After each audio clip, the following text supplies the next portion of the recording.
Why do avoidants act like the word sorry will physically kill them if they say it out loud? You've been there. Something goes wrong in the relationship. Maybe they said something hurtful. Maybe they disappeared for days without explanation. Maybe they made a promise they didn't keep. Any reasonable person would acknowledge their mistake and apologize, but not avoidance. Instead, you get deflection. You get explanations that somehow make it your fault. You get silence. You get anything and everything except the two words that would actually resolve the situation. I'm sorry. But the truth about why avoidants never apologize is more complex and psychologically revealing than most people think. It's not about arrogance or lack of empathy. It's about something deeper that goes to the core of how avoidants view themselves, relationships, and emotional vulnerability. The first thing you need to understand is that avoidants don't experience guilt the same way other people do. When most people do something wrong, they feel guilty about it. The guilt motivates them to make amends, which usually involves an apology. But avoidants have a complicated relationship with guilt. They feel it, but they also fear it intensely. Guilt represents emotional vulnerability and dependence on other people's opinions of them. It means they've failed to maintain the emotional independence they've worked so hard to achieve. So when guilt arises, avoidants don't lean into it and use it as motivation to repair relationships. Instead, they defend against it. They find ways to rationalize their behavior, shift responsibility, or minimize the impact of their actions. This isn't conscious manipulation most of the time. It's automatic psychological self-protection. Their minds literally work overtime to preserve their sense of being right and independent rather than wrong and accountable to someone else. Think about what an apology actually requires. It requires admitting you were wrong. It requires acknowledging that you hurt someone else.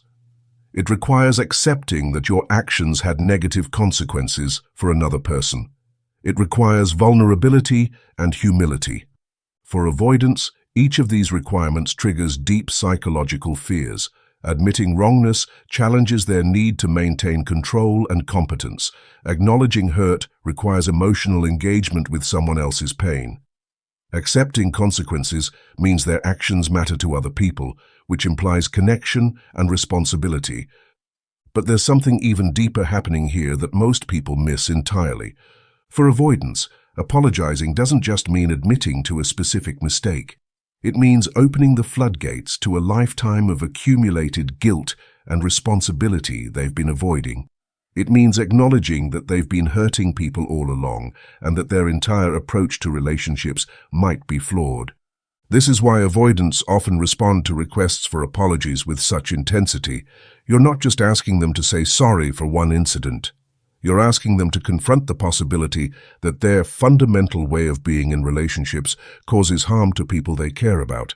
That realization is so threatening to their sense of self that their mind will do anything to avoid it. They'll rewrite history, blame circumstances, question your memory, or attack your motives before they'll acknowledge that their behavior patterns consistently hurt the people closest to them. There's also a control element that runs deeper than most people recognize. Avoidants maintain emotional safety through control over information, control over emotional intensity, control over relationship dynamics. Apologizing represents a complete loss of control. When you apologize, you're putting yourself at the mercy of the other person's response. You're admitting fault and hoping for forgiveness. You're making yourself vulnerable to rejection, continued anger, or demands for change. For avoidance, this level of powerlessness feels dangerous. They'd rather maintain conflict than risk the vulnerability that comes with genuine apology. At least in conflict, they can still fight, defend, and maintain some sense of agency. In apology, they become completely dependent on the other person's grace and forgiveness. But here's where the psychology gets really interesting. Avoidants often believe that apologizing will make things worse, not better. This belief comes from their fundamental misunderstanding of how emotional repair works in relationships. Avoidants tend to think that acknowledging mistakes draws more attention to them and creates more problems. They believe that if they just move on and act normal, the issue will naturally fade away. They think apologizing reopens wounds that would otherwise heal on their own. This stems from their childhood experiences, where emotional expression often led to more conflict rather than resolution. They learned that bringing up problems makes things worse, so they developed the strategy of avoiding emotional discussions entirely. What they don't understand is that for most people, the lack of acknowledgement is more hurtful than the original offense. The refusal to apologize signals that they don't care about the impact of their actions, which damages the relationship far more than the initial mistake ever could. There's another psychological dynamic at play that reveals something crucial about avoidant identity. Avoidants often have a fragile sense of self that depends on maintaining an image of competence and independence. Apologizing threatens this carefully constructed identity. When avoidants apologize, they're not just admitting to a mistake. They're admitting that they're the kind of person who makes mistakes that hurt other people. They're acknowledging that they're not as emotionally sophisticated or relationally skilled as they've convinced themselves they are. This identity threat is so severe that their mind will create elaborate justifications to avoid it. They'll convince themselves that the other person is overreacting, that the situation was a misunderstanding, that they were provoked into behaving badly. These aren't conscious lies. Avoidants genuinely believe these alternative narratives because believing them preserves their sense of self. The psychological pain of seeing themselves as someone who regularly hurts people they care about is too intense to face directly. But perhaps the most revealing aspect of avoidant apology avoidance is what it shows about their relationship with emotional intimacy. Apologizing is inherently intimate. It requires emotional honesty, vulnerability, and genuine concern for another person's well-being. For avoidants, this level of intimacy feels suffocating and dangerous. It implies a level of connection and mutual influence that conflicts with their need for independence. When they apologize, they're essentially saying that your feelings matter enough to them to overcome their own discomfort and pride. This admission of caring feels like emotional entanglement to avoidance. It suggests that they're not as independent as they thought, that other people have power over their emotions and behavior. This realization threatens their entire approach to relationships. So they avoid apologizing not because they don't care, but because they care too much, and that caring feels dangerous. The apology would reveal the depth of connection they work so hard to keep hidden, even from themselves. Now here's something that will change how you think about this entire dynamic. When avoidants do eventually apologize, it's rarely about the specific incident you're upset about. It's usually because they've reached a breaking point where maintaining the conflict becomes more threatening than the vulnerability of apologizing. This is why avoidant apologies often feel hollow or incomplete. They're not emerging from genuine recognition of wrongdoing or empathy for your pain. They're emerging from calculation about what's necessary to preserve the relationship or restore peace. These strategic apologies lack the emotional authenticity that makes apologies meaningful. They're more about damage control than genuine remorse. And people can sense this difference intuitively, which is why receiving an apology from an avoidant often doesn't feel satisfying. The avoidant has said the words you wanted to hear, but they haven't actually taken responsibility for their actions or shown genuine understanding of their impact. The apology becomes just another way of managing the relationship rather than genuinely repairing it. There's also a timing element that most people don't understand. Avoidants need enormous amounts of time to process emotional situations and reach the point where apology becomes possible. What feels like stubbornness or cruelty is often just their slow emotional processing speed. When confronted with their mistakes immediately after they happen, avoidants go into defensive mode. Their entire psychological system is focused on self-protection rather than empathy or accountability. Pushing for immediate apologies almost guarantees defensive responses. But given enough time and space, many avoidants can eventually reach genuine recognition of their mistakes and feel authentic remorse. The problem is that by the time they're ready to apologize, the other person has often moved on or given up on the relationship. This creates a tragic cycle where avoidants lose relationships not because they're incapable of accountability, but because their timing around accountability doesn't match other people's emotional needs. Here's something that might surprise you about avoidant psychology. Many avoidants are acutely aware of their mistakes and feel genuine regret about them. They just can't translate that internal experience into external acknowledgement and apology. The gap between their internal emotional experience and their external expression is huge. Inside, they might be berating themselves for hurting you. They might feel terrible about their behavior and wish they could handle things differently. But none of this internal processing translates into the apology you need to hear. This disconnect between internal experience and external expression comes from their childhood learning about emotions. They learned that having feelings is acceptable, but expressing feelings is dangerous. So they can feel guilt and remorse internally while remaining completely unable to express these feelings to others. Understanding this split between internal and external experience helps explain why avoidants often seem confused or frustrated when accused of not caring. From their perspective, they do care deeply. The fact that they can't express this care in ways that others can recognize doesn't mean the caring isn't real. But here's the most important thing to understand about avoidant apology patterns. Their refusal to apologize isn't actually about the specific incidents you're upset about. It's about their terror of setting a precedent where they become accountable for other people's emotional experiences. Avoidants fear that if they start apologizing for their impact on others, they'll never stop. They'll become responsible for managing everyone else's emotions, which feels like emotional suffocation. They believe that once they open the door to accountability, they'll lose all their independence and autonomy. This fear is often rooted in childhood experiences where they were made to feel responsible for other people's emotions in unhealthy ways. Perhaps they had a parent who blamed them for family problems or made them feel guilty for normal childhood needs and wants. As adults, they're determined never to be in that position again. So they resist accountability, not because they don't care about hurting people, but because they're terrified of becoming trapped in endless cycles of guilt and responsibility for things beyond their control. The irony is that this very resistance to accountability creates the exact outcome they're trying to avoid.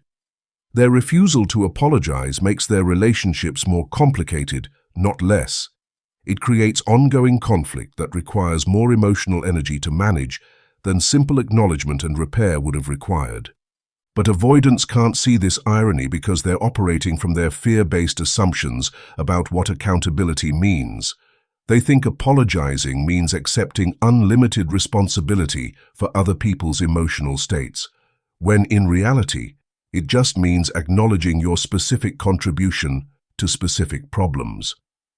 This brings us to something crucial about how apology dynamics affect relationship longevity. When avoidants consistently refuse to apologize, they train their partners to stop expecting accountability from them. This might seem like it would reduce conflict, but it actually creates deeper problems. Partners of avoidance often develop a learned helplessness around getting their emotional needs met. They stop asking for apologies not because they no longer need them, but because they've learned that asking is futile and emotionally exhausting. This dynamic slowly erodes the foundation of the relationship. The hurt and resentment from unacknowledged mistakes accumulates over time. The partner feels increasingly unseen and unimportant. Eventually, the relationship dies from emotional neglect rather than dramatic conflict. Avoidants often don't realize this is happening because the lack of explicit conflict looks like relationship success to them.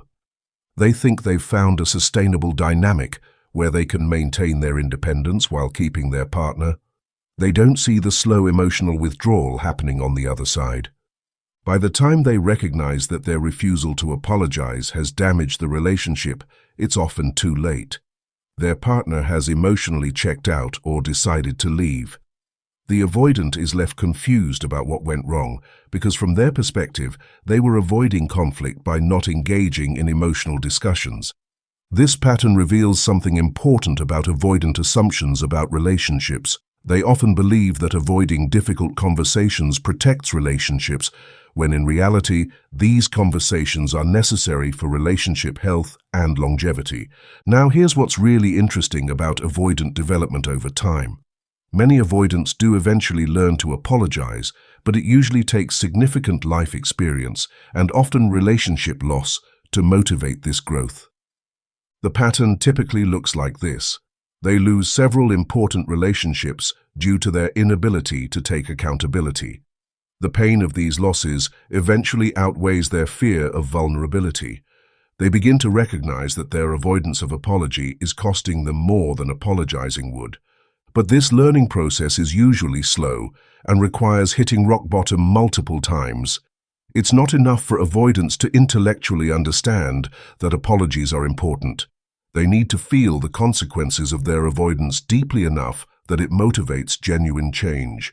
The avoidants who eventually learn to apologize authentically often describe it as one of the most difficult but important skills they've ever developed.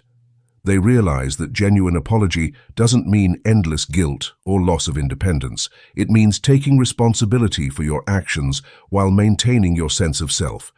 This realization often comes with the recognition that authentic apology actually increases rather than decreases their sense of personal power.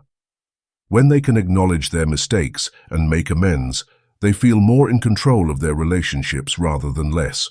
But reaching this point requires confronting all the childhood fears and defensive patterns that made apology feel dangerous in the first place. It requires therapy, self-reflection, and usually several painful relationship experiences that force growth. For people in relationships with avoidance, understanding this developmental process can help set realistic expectations. The avoidant's inability to apologize isn't usually about lack of caring or malicious intent. It's about deep psychological patterns that take significant work to change. This doesn't mean you should accept harmful behavior or stop advocating for your emotional needs. But it does mean that expecting immediate change in apology patterns is often unrealistic and sets everyone up for frustration. The most effective approach often involves focusing on your own boundaries and needs, rather than trying to force avoidant accountability.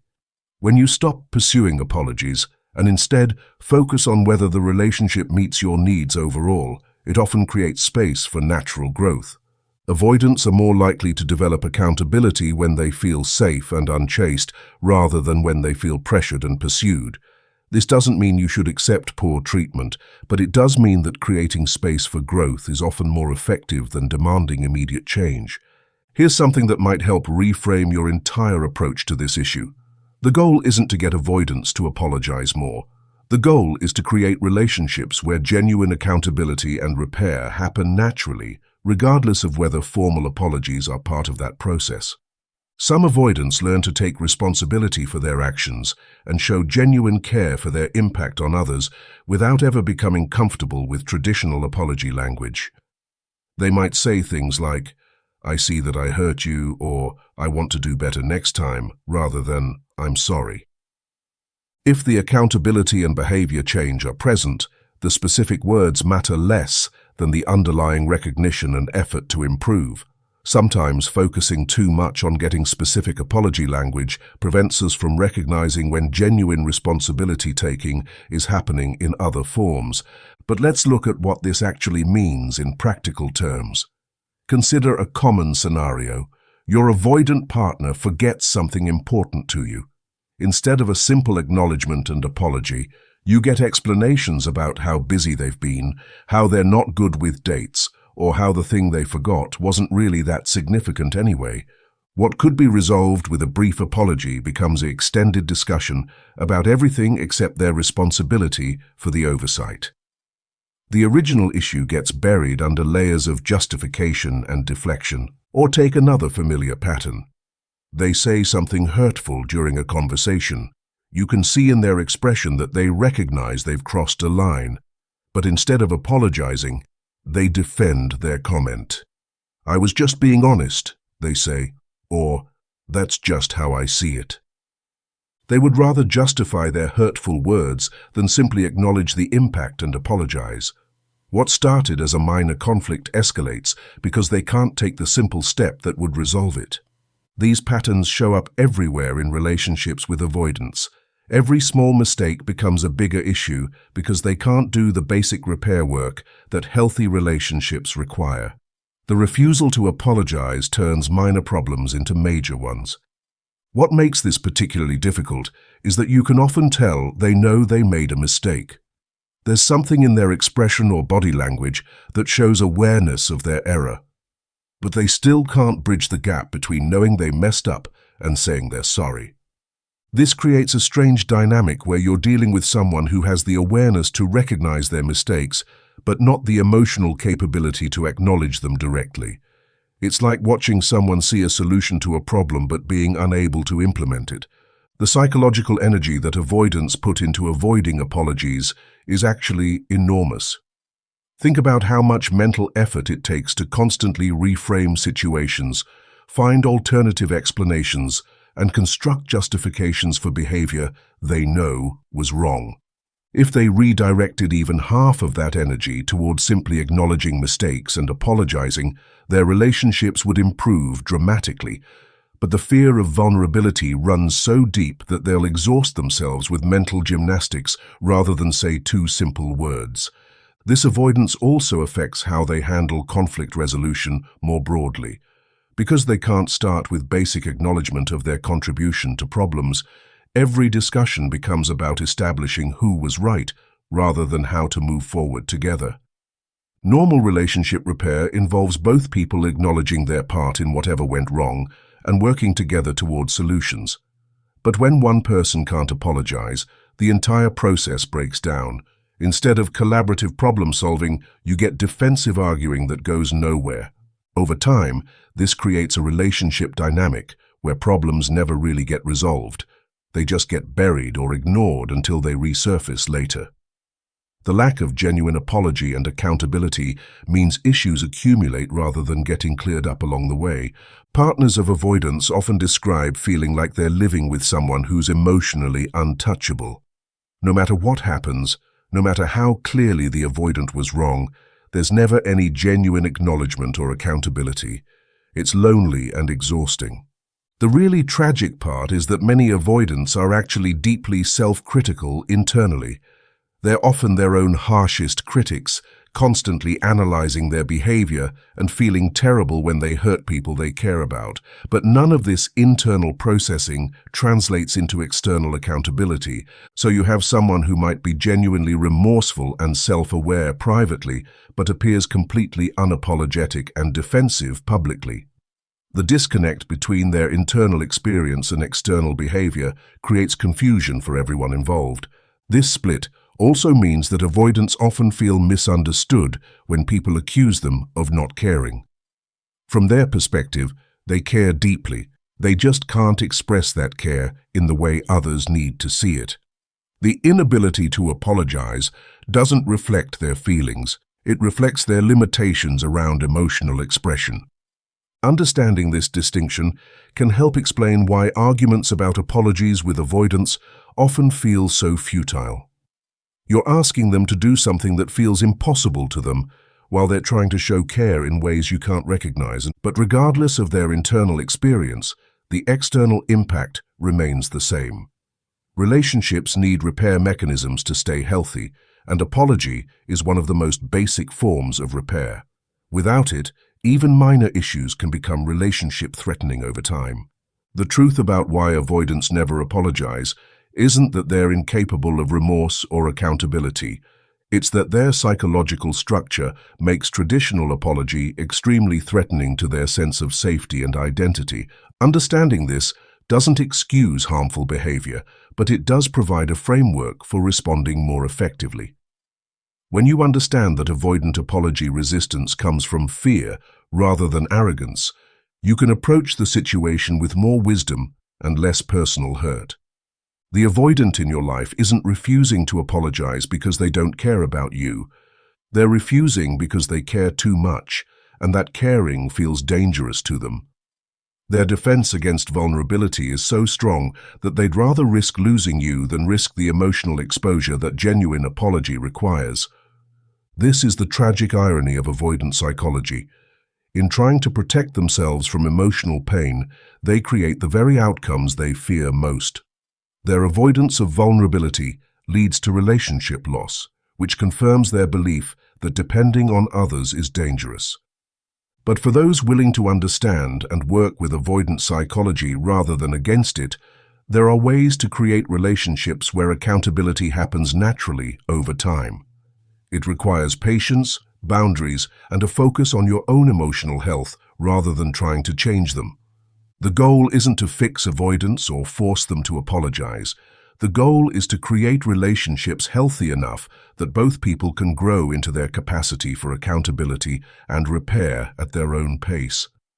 Have you noticed these patterns in your relationships with avoidance? Drop a comment about your experience with avoidant apology dynamics.